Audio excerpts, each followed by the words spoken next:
Being an engineer, I feel like I had a natural knack for the aptitude as well as for reasoning. So because of which I was scoring good in QA and DILR in the mocks as well as in the actual CAT. But VRC was the section in which I was faltering. I was not able to score well, because of which my overall percentile dipped. And during these mocks, one key takeaway for me was not to keep my ego aside. Basically, even in my CAT, actually one of the invigilators was watching videos on YouTube, so it might be distracting for you. You have to be prepared for the D-Day accordingly.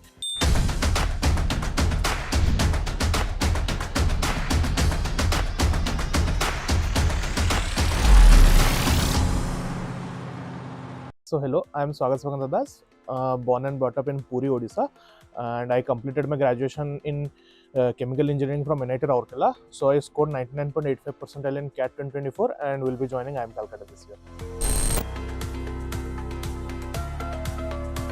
So while working with different student clubs in my college, I realized the importance of effective management as well as communication skills, which were much important, and that I was not much aware of during my engineering degree. But while getting a sponsorship for the college festival, or let's say getting a PR and media partner for our club, I realized that I have to learn these skills first to progress in the corporate.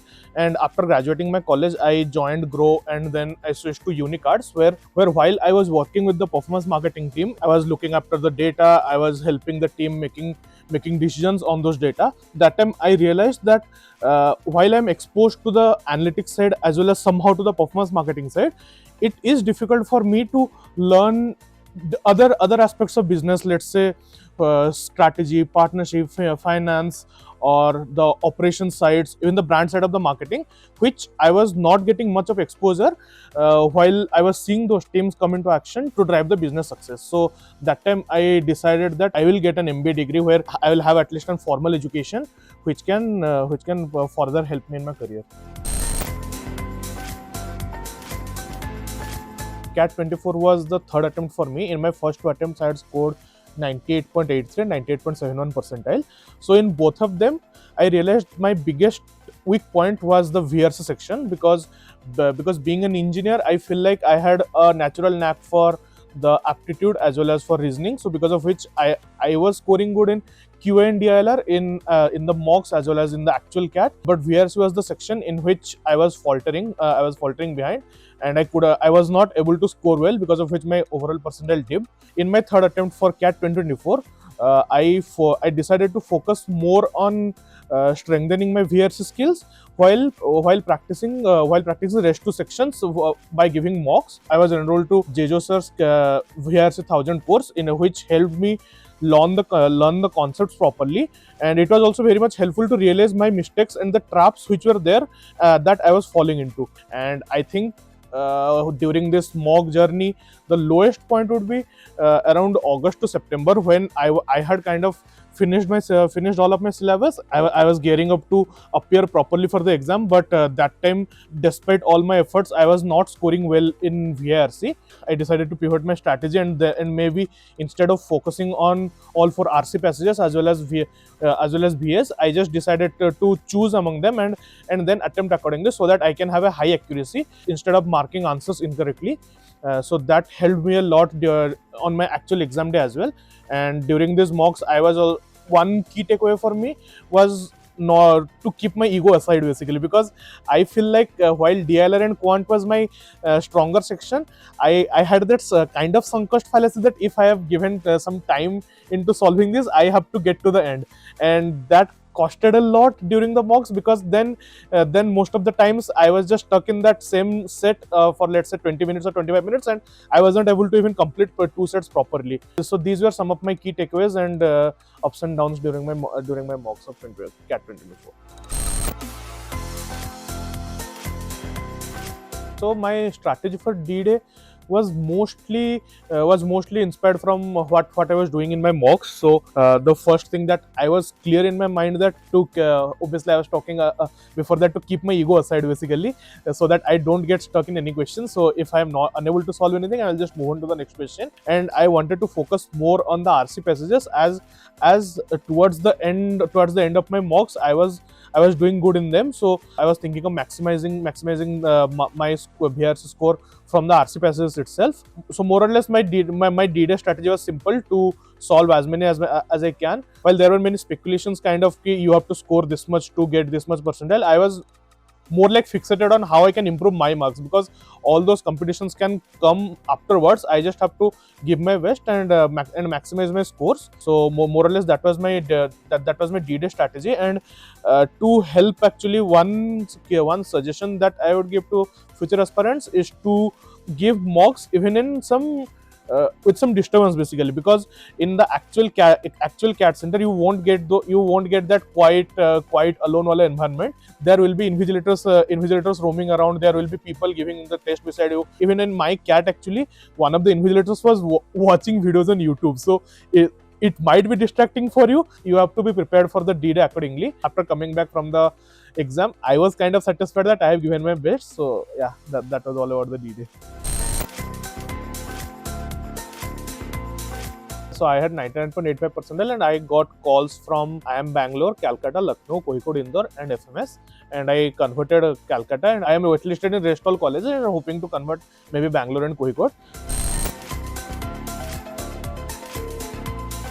Talking about my IIM Calcutta interview experience, so it was mostly revolving around my work experience. It started with why do I want to do MBA, and they went actually very in depth to all our product offerings from the company. So they wanted to know about the product funnels, they wanted to know the user churn rate or why the user are dropping off, and all those details. And even they wanted to know in depth about the performance marketing that we're doing, and how we are running different ads, and like how we are defining the targeting, segmentation, all those details. It was a very healthy conversation, I would say, and I was also very much comfortable, as I'm working in the same domain for last 1.5 years. So I was also very much comfortable in answering them, and they were kind of also satisfied with the answer. Basically, as I was working with Groww earlier, so they asked me to estimate the number of DMart accounts that would be active in India right now, and they didn't want to check the final answer, but they just wanted to understand how I'm approaching. So I just showed them on the paper on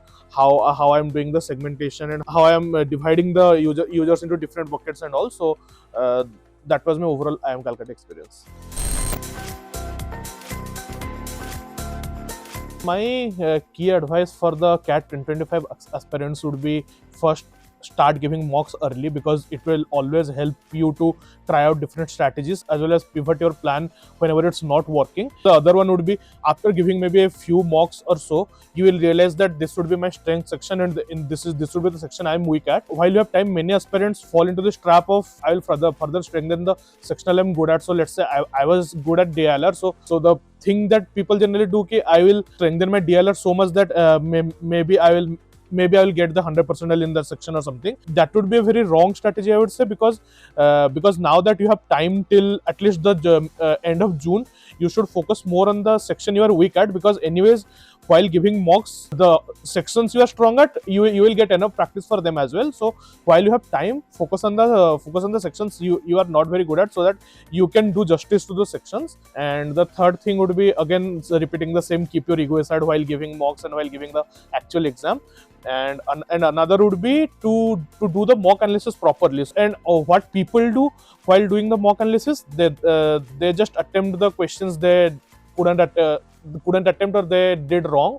But I would say to go to the video solution of the questions you did right also, because what happens for mostly quant and DLR section, you might have gotten the right answer, but most probably you would have taken a longer path, which can be solved by an easier method, which you will realize while giving the mocks. And another thing that I did for the mock analysis would be so let's say tracking your score and doing the analysis would be the L0 and the must do for you. But there are maybe you can go a level or two levels deeper to the mock analysis. So what I was doing, I had all the topics written in an Excel sheet. So for, let's say, quants, it will be number system, algebra, time, speed, distance, mixer allegation, average, percentage, like that. So I had written all those topics in an Excel sheet, and I was tracking how many questions are coming in each mocks, and how many I am able to get them correctly, how many I am getting them wrong, so that I can identify which topic I am good at and which topic I am bad at. I was also noting down all the questions that I'm doing wrong repeatedly, so that I will be aware of either doing them correctly or not attempting, maybe, as my accuracy in those topics and those sections are not good. So I realized in quants I was kind of a bit weak in geometry. So in my D-Day, while attempting the quant section, I was sure that I'm not attempting quant in my first go, and I can come back to those questions later on, so that it will save me time. So these are some of the tips that I would like to give to the future aspirants.